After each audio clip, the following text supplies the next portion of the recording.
नमस्कार दोस्तों, आप लोगों का बहुत बहुत स्वागत है आपके अपने यूट्यूब चैनल पर।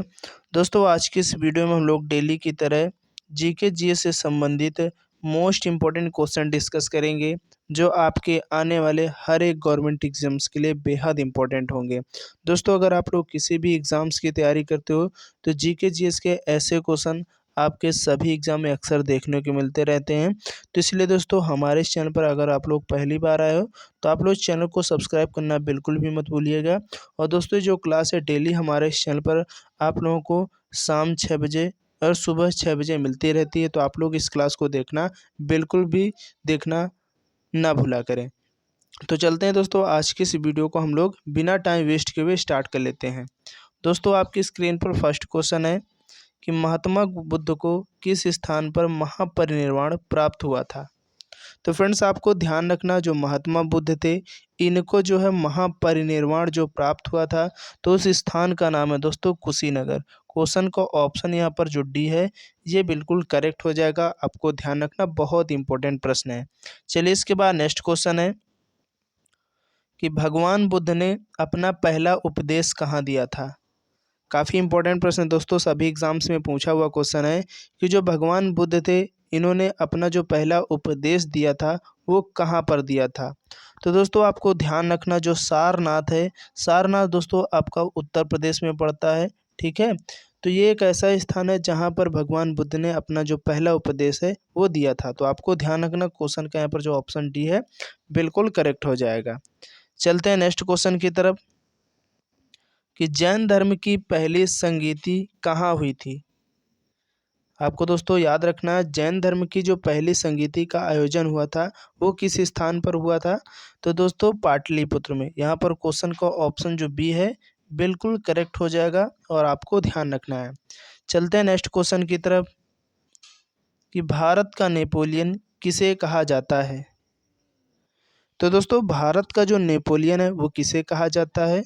तो समुद्रगुप्त को भारत का जो है नेपोलियन कहा जाता है। क्वेश्चन का यहाँ पर जो ऑप्शन सी है बिल्कुल करेक्ट हो जाएगा, तो आपको याद रखना है। चलिए, इसके बाद अगला क्वेश्चन है, तुम मुझे खून दो मैं तुम्हें आज़ादी दूंगा किसका नारा था। यानी दोस्तों, तुम मुझे खून दो और मैं तुम्हें आज़ादी दूंगा, ये नारा किस व्यक्ति का था। तो आपको दोस्तों ध्यान रखना, सुभाष चंद्र बोस का जो नारा है, तुम मुझे खून दो मैं तुम्हें आज़ादी दूंगा, तो यहाँ पर क्वेश्चन का ऑप्शन जो बी है बिल्कुल करेक्ट हो जाएगा। इसके बाद नेक्स्ट क्वेश्चन है, हर्यक वंश का संस्थापक कौन था। तो दोस्तों, हर्यक वंश का जो संस्थापक था आपको याद रखना वो बिंबिसार था। यहाँ पर क्वेश्चन का ऑप्शन ए जो है बिल्कुल करेक्ट हो जाएगा। अगर दोस्तों आपको वीडियो पसंद आ रही तो आप लोग वीडियो को फटाफट लाइक कर दीजिएगा और अपने फ्रेंड तक इस वीडियो को ज़्यादा से ज़्यादा शेयर कर दीजिएगा, क्योंकि ये सभी जीके के ऐसे क्वेश्चन जो आपके किसी न किसी एग्जाम में अक्सर देखने को मिलते रहते हैं। आप कोई भी कम्पिटिटिव एग्जाम्स की तैयारी करते हो तो जीके जीएस के ऐसे क्वेश्चन आपके सभी एग्जाम में पूछे जाते हैं। तो आप लोग जीके जीएस की डेली क्लास जो है हमारे इस चैनल पर आप लोग शाम 6 बजे और सुबह 6 बजे देखना बिल्कुल भी मत भूला करें। ठीक है, चलते हैं नेक्स्ट क्वेश्चन की तरफ कि मोहम्मद बिन कासिम ने भारत पर आक्रमण कब किया था। तो दोस्तों, जो मोहम्मद बिन कासिम था इसने जो भारत पर आक्रमण किया था तो कब किया था। तो 712 ईस्वी में। 712 ईस्वी में जो मोहम्मद बिन कासिम था इसने भारत पर जो है आक्रमण किया था, तो आपको इस बात को ध्यान रखना है। चलिए, इसके बाद नेक्स्ट क्वेश्चन है कि खानवा का युद्ध में बाबर ने किसके साथ लड़ा था। यानी दोस्तों, जो खानवा का युद्ध होता है इसमें जो बाबर था वो किसके साथ लड़ा था। यानी कुल मिला कहने का मतलब दोस्तों ये है कि जो खानवा का युद्ध होता है वो किस किस के मध्य लड़ा गया था। पहला तो बाबर था, तो दूसरा दोस्तों राणा सांगा। यानी बाबर और राणा सांगा के बीच ये खानवा का जो युद्ध है ये लड़ा गया था। तो यहाँ पर क्वेश्चन का ऑप्शन सी जो है बिल्कुल करेक्ट हो जाएगा। नेक्स्ट क्वेश्चन है, किस मुगल शासक को जिंदा पीर कहा जाता है। बहुत इंपॉर्टेंट क्वेश्चन है दोस्तों, किस मुगल शासक को जो है जिंदा पीर कहा जाता है। तो आपको दोस्तों ध्यान रखना है, जो औरंगजेब है इसको जिंदा पीर के नाम से भी जानते हैं, तो आपको याद रखना क्वेश्चन का यहाँ पर जो ऑप्शन सी है बिल्कुल करेक्ट हो जाएगा। इसके बाद नेक्स्ट क्वेश्चन है कि पानीपत का प्रथम युद्ध कब हुआ था। तो दोस्तों पानीपत का जो प्रथम युद्ध होता है वो 1526 में हुआ था। क्वेश्चन का यहाँ पर जो ऑप्शन ए है बिल्कुल करेक्ट हो जाएगा, तो आपको ध्यान रखना है। और अगर बात करें दोस्तों पानीपत की द्वितीय युद्ध की, तो दोस्तों दूसरा जो युद्ध होता है वो 1556 में होता है, तो ये बात भी आपको ध्यान रखना है, ठीक है। चलिए इसके बाद नेक्स्ट क्वेश्चन है कि लाख बख्श की उपाधि किसे दी गई थी। तो दोस्तों लाख बख्श की जो उपाधि है वो किसको प्रदान की गई थी। तो कुतुबुद्दीन ऐबक को जो है लाख बख्श की उपाधि दी जाती है। तो यहाँ पर क्वेश्चन का ऑप्शन ए जो है करेक्ट हो जाएगा, आपको याद रखना है। इसके बाद नेक्स्ट क्वेश्चन है कि मोती मस्जिद का निर्माण किस शासक ने कराया था। तो दोस्तों मोती मस्जिद का जो निर्माण है वो किस शासक के द्वारा करवाया गया था। तो दोस्तों आपको ध्यान रखना है, जो आपका शाहजहाँ था, शाहजहाँ के द्वारा दोस्तों जो है मोती मस्जिद का निर्माण किया गया था। तो क्वेश्चन का यहाँ पर जो राइट आंसर ऑप्शन बी है बिल्कुल करेक्ट हो जाएगा। नेक्स्ट क्वेश्चन है सौर मंडल के किस ग्रह को लाल ग्रह कहा जाता है। बहुत इंपॉर्टेंट क्वेश्चन है, कई बार आपके सभी एग्जाम में रिपीट हुआ क्वेश्चन है कि सौर मंडल का कौन सा ऐसा ग्रह है जिसको लाल ग्रह के नाम से भी जानते हैं। तो दोस्तों यहाँ पर जो आपका मंगल ग्रह है इसको लाल ग्रह भी कहा जाता है। तो यहाँ पर क्वेश्चन का जो ऑप्शन डी है बिल्कुल करेक्ट हो जाएगा। इसके बाद नेक्स्ट क्वेश्चन है क्रिप्स मिशन भारत कब आया था। तो दोस्तों क्रिप्स मिशन जो है भारत आता है, कब आता है, तो आपको ध्यान रखना दोस्तों 1942 ईस्वी में जो है भारत में क्रिप्स मिशन आता है। तो क्वेश्चन का ऑप्शन बी बिल्कुल करेक्ट हो जाएगा, तो आपको ध्यान रखना है। इसके बाद नेक्स्ट क्वेश्चन है हीराकुंड बांध परियोजना किस नदी पर अवस्थित है। बहुत इंपॉर्टेंट प्रश्न है, सभी एग्जाम में यहाँ से क्वेश्चन जरूर पूछा जाता है। जो नदी बांध परियोजनाओं से संबंधित क्वेश्चन होते हैं, आप कोई भी एग्जाम्स की तैयारी करते हो तो इस टॉपिक से आपको अपने एग्जाम में 100% एक क्वेश्चन जरूर पूछा जाता है। तो आपको दोस्तों ध्यान रखना, जो हीराकुंड बांध है ये जो परियोजना है किस नदी पर स्थित है।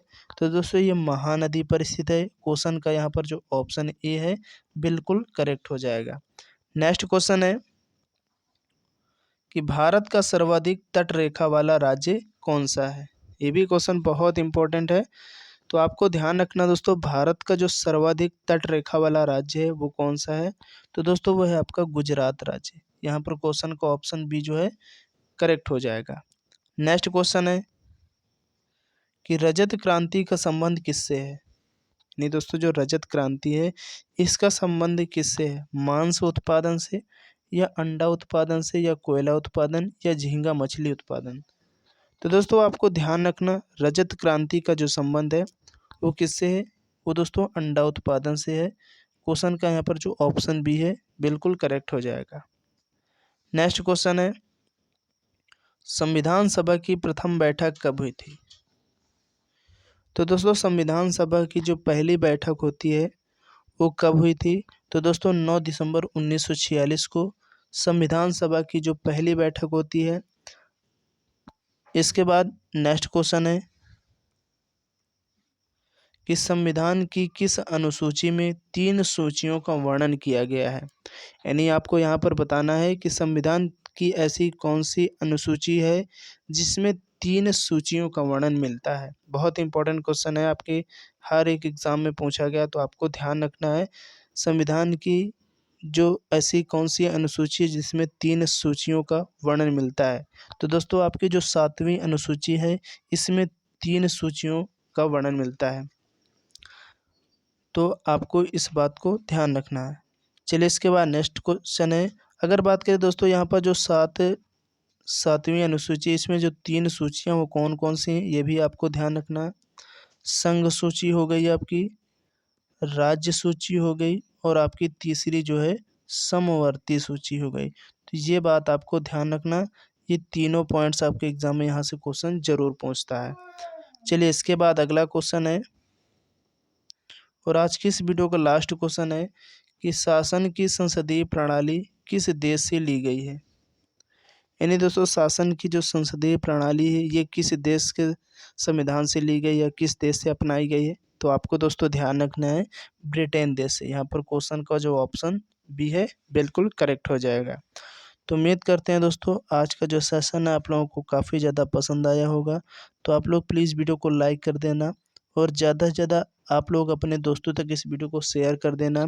आप कोई भी कॉम्पिटिटिव एग्ज़ाम्स की तैयारी करते हो तो जीके जीएस के ऐसे क्वेश्चन आपको सभी एग्ज़ाम में अक्सर देखने को मिलते रहते हैं। तो इसलिए जीके जीएस पढ़ने के लिए अगर हमारे इस चैनल पर आप लोग पहली बार आए हो तो प्लीज़ आप लोग चैनल को सब्सक्राइब करना बिल्कुल भी मत भूलिएगा।